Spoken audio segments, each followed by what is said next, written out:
Hello, I'm Sarah Fine. This presentation will cover fascism in Canada, and in particular how it was nurtured in Alberta. Let's review some Canadian history that was rooted in fascism.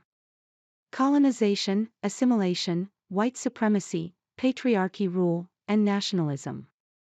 That was all part of Canada's past. However, it remains current because we never did anything to correct that parasitic mental conditioning. There are still countries locked in that mindset as revealed by the attempt on progressive countries. Extremist groups have been emboldened to carry out the agenda of right-wing parties who hide under the guise of populism and religion. In Canadian provinces, we are witnessing an authoritarian move against civil society. The right-wing premiers are demolishing vital services established long ago to serve the people. They are attempting to change the judiciary to one that will serve and be loyal to the right-wing camp. Some are undermining our police forces to serve the safety of all people by attempting to establish their own authoritarian force. They are also bringing in more foreign interference. Albertans turned on the United Farmers Party during the onset of the Great Depression. They decided to follow evangelical radio preacher, William Aberhart, known as Bible Bill. Aberhart served as premier from 1935 up until he died in 1943. Ernest Manning took over as premier from 1943 to 1967, and continued Bible Bill's radio preachings. In 1918, Aberhart started a Bible study group in Calgary, Alberta.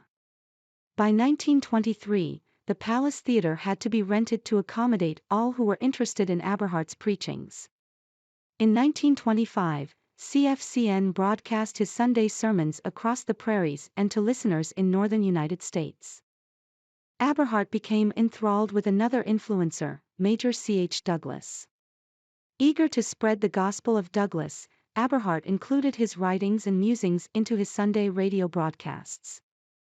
Unknown to Aberhart's listeners, Major Douglas was a known fascist.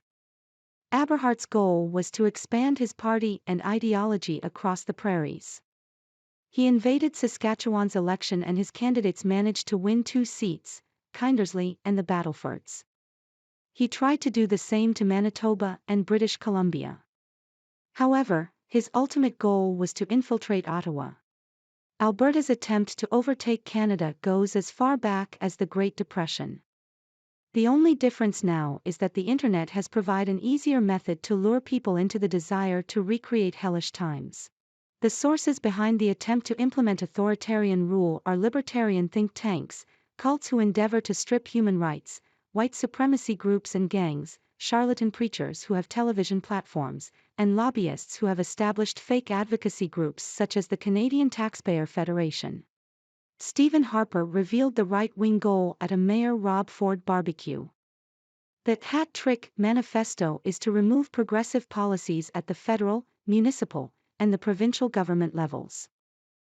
The next step after destroying all that serves the people is to shred the Canadian Charter of Rights and Freedoms. Dear Canada, stand on guard.